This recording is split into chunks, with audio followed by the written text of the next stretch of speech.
Hello दोस्तों, स्वागत है आप सभी का मेरे यूट्यूब चैनल पर। तो जैसा कि हम लोग देख रहे थे BCS 12 का दिसंबर 2022 का सॉल्यूशन, ठीक है। इससे पहले मैंने इससे आगे जितना भी क्वेश्चन था सब कर दिया है और आज हम लोग देख रहे हैं 4 का डी नंबर, ठीक है। तो ये जो क्वेश्चन है, reduce the matrix to normal form hence find its rank, ठीक है। पहले नॉर्मल फॉर्म में बोल रहा है और उसके बाद बोल रहा है उसका रैंक फाइंड करने के लिए, ठीक है। ये क्वेश्चन है, ये जो सेम क्वेश्चन है ना, ये जून 2021 में आया था, सेम टू सेम, ये भी अलग नहीं, बिल्कुल सेम टू सेम ये जून 2021 में भी पेपर आया हुआ था। तो आप समझ लीजिए, अगर आप दिसंबर 2022 को सॉल्व कर रहे हो तो आप इसके साथ कितना सारा प्रीवियस को भी सॉल्व करते जा रहे हो, क्योंकि जून 2022 से भी आया है, दिसंबर 2021 से भी आया है, जून 2021 से भी आया है, ठीक है। मतलब बहुत सारा क्वेश्चन प्रीवियस से ही आता है और आप लोग प्लेलिस्ट फॉलो करते आ रहे हो तो फिर तो आपको अच्छे से पता ही होगा, ठीक है। मैंने जितना क्वेश्चन करवाया सब प्रीवियस ईयर से ही था, ठीक है। तो ये क्वेश्चन को देख लेते हैं, पहले देख लेते हैं कि नॉर्मल फॉर्म क्या होता है। देखिए, अगर आप सॉल्व करोगे ना तो अगर ये 3 × 3 में रहेगा तो ये 3 ठो नॉर्मल फॉर्म हुआ, ठीक है। यही 3 ठो आएगा, ये 1 जिसका पहले तीनों डायग्राम में 1 1 1 होगा और ये बाकी सब 0 होगा, ठीक है।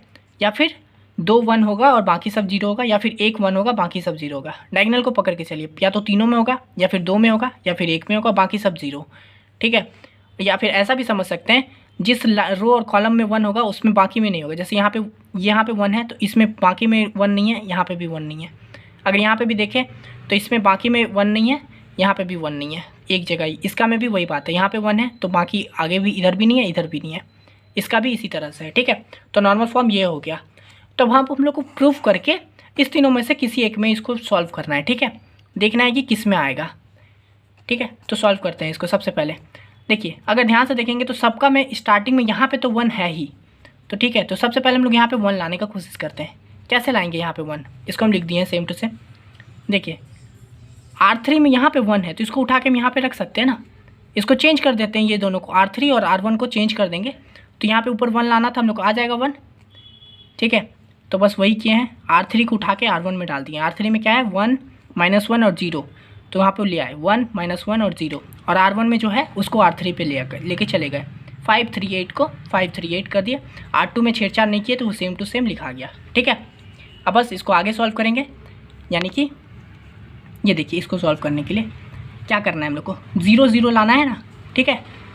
ये सब को बाकी को 0 लाना है, तो बस वही करते हैं। क्या करेंगे 0 लाने के लिए, R3 में 0 लाएंगे यहाँ पे, है ना। देखिए यहाँ पे 0 है, यहाँ पे भी 0, या यहाँ पे भी 0, सब में 0 ही है। हम लोग को इसका ध्यान रखना है, बस बाकी सब में 0 ही आएगा। तो यहाँ पे 0 लाने के लिए क्या करेंगे, 5 की जगह पे देखिए, अगर हम लोग R3 में से यानी कि 5 में से इसको अगर 1 से 5 से इंटू कर देंगे, R1 में 5 से इंटू कर देंगे तो ये 5 हो जाएगा, और 5 - 5 क्या होता है, 0 होता है। तो बस वही किए, R3 का में लगाए हैं R3 में, ठीक है। R3 - 5 R1 यानी कि 5 R1, यानी कि 5 को R1 से इंटू कर देंगे, यानी टोटल इसको 5 से इंटू कर देंगे। तो बस वही किए, देखिए इसको R3 में लगा रहे हैं ना, तो R1 और R2 का सेम टू सेम उतर जाएगा, यानी कि 1 - 1 0 0 1 1, ये दोनों सेम उतर गया। R3 में जो चेंजेस आएगा अब उसको देखते हैं, ठीक है। तो R3 में कर दिए 5, ठीक है, -5 × 1 यानी कि हो गया 5 - 5 0 हो गया।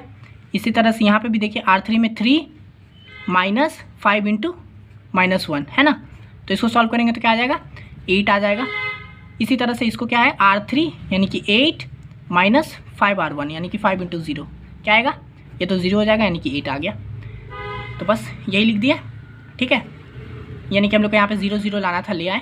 अब क्या करना है हम लोग को, देखिए यहाँ पे भी 0 है 0 है 0 है, तो बस हम लोग को R1 को भी 0 लाना है और R3 को यहाँ पे भी 0 लाना है ना।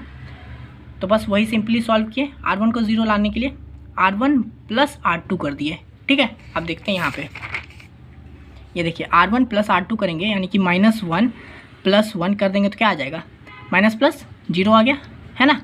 इसी तरह से R3 - 8 R2 यानी कि R3 - 8 R2, R3 में क्या है 8 है और यहाँ पे 1 है, तो 1 × 8 क्या हो गया, ये भी 0 आ जाएगा। तो बस इसी को प्रोग्राम किए हैं, तो यहाँ पे आ गया 1 0 0 0 1 0 1 1 0, ठीक है। इसको सॉल्व करेंगे तो यही आएगा, ठीक है। चलिए यहीं पे हम आप लोगों को बता देते हैं कैसे हो गया। R1 और R3 में कर रहे हैं तो यानी R2 सेम टू सेम लिखा जाएगा, लिख दिए 0 1 1, ठीक है।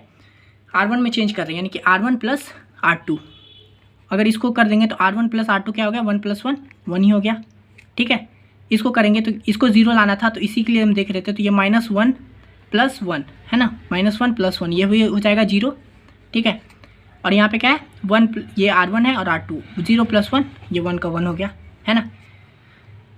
R3 में देख लेते हैं क्या है, R3 - 8 R2 कर रहा है, यानी कि R3 माइनस इसको 8 से इंटू करने बोल रहे हैं, कुछ भी करेंगे 0 ही आएगा, तो 0 का 0 लिख दिए।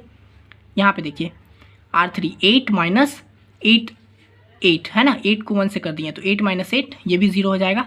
और यहाँ पे देखिए ये क्या है, ये भी 8 है और ये भी 1 है, तो यानी कि ये भी 0 हो जाएगा। तो बस यही सेम चीज़ को मैंने सॉल्व करके मतलब यहाँ पे लिख दिया है, ठीक है। अब देखिए क्या होगा, ये देखिए यहाँ पे अब ना यहाँ जो है ये 0 आ चुका है, ठीक है।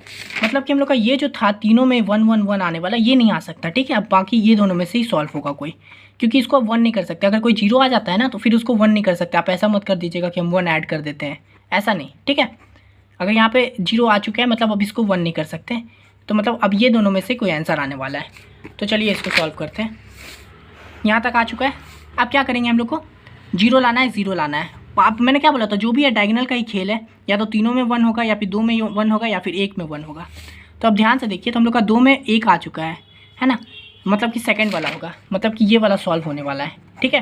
तो बस अब यही करते हैं, मतलब इस दोनों में आ गया तो बाकी सब तो 1 ही होना चाहिए, 0 होना चाहिए, तो इसको और इसको 0 लाना है, ठीक है। तो हम लोग क्या करेंगे, सबसे पहले देखिए अभी तक हम लोग R1 में लगा रहे थे, ये R1 हो गया, ये R2 हो गया है ना, रो 1 रो 2 रो 3, तो ये कॉलम है ना C1 C2 C3, इसकी बात कर रहे हैं, ठीक है।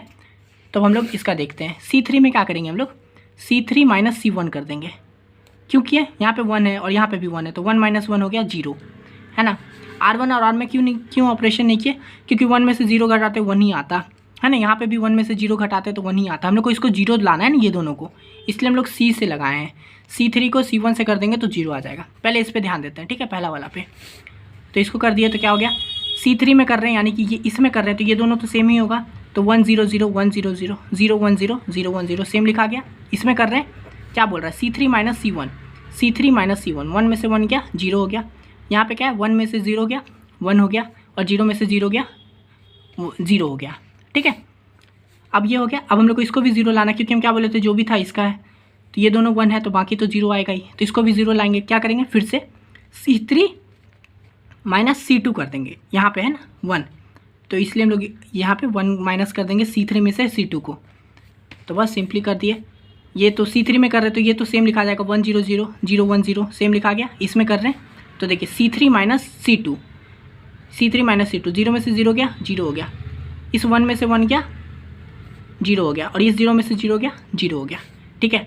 मतलब अब देखिए ये आ गया नॉर्मल फॉर्म में, मैंने बताया था 3 तो हम लोग का सेकंड वाला नॉर्मल फॉर्म में आ चुका है, ये वाला ये नॉर्मल फॉर्म हो गया। अब बोलते हैं देखिए इसका मैट्रिक्स कैसे निकालते हैं। मैट्रिक्स क्या होता है, मैट्रिक्स मतलब कि ये कितना रो में 1 है या कितना कॉलम में 1 है, जितना में है वो मैट्रिक्स, इसका रैंक हो गया, सॉरी रैंक हो गया, ठीक है। तो देखिए इस रो में 1 है और इस रो में है 1, यानी कि 2 में है, इसका रैंक हो गया 2, ठीक है। अगर यहाँ पे भी हो जाता तो इसका क्या रैंक होता, 3 होता, क्योंकि इसमें भी है इसमें भी है और इसमें भी है, तो ये 3 हो जाता।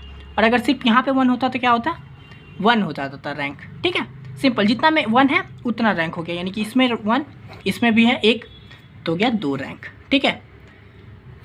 अगर इस तरह से भी देखेंगे तो कॉलम में भी तो इसमें है 1 और इसमें भी है 1 इसमें नहीं है, यानी कि ये इस हिसाब से भी 2 ही हुआ, ठीक है। कैसे भी देखिए, ऐसे देखिए या ऐसे देखिए, तो 2 में है यानी कि इसका रैंक हो गया 2, ठीक है। तो इस तरह से रैंक होता है, लास्ट में लिख दीजिएगा rank of A matrix is 2, normal form भी आ गया। तो ये था क्वेश्चन, ठीक है, बहुत सिंपल था एकदम, बस सॉल्व करना था, ठीक है, एकदम विद्दी सा क्वेश्चन था, तुरंत बन जाएगा आपसे। और ये क्वेश्चन तो देख लीजिए जून 2021 में आया था, हम बता दिए, ठीक है। तो इस वीडियो के लिए इतना ही, मिलते हैं नेक्स्ट वीडियो में, तब तक के लिए धन्यवाद।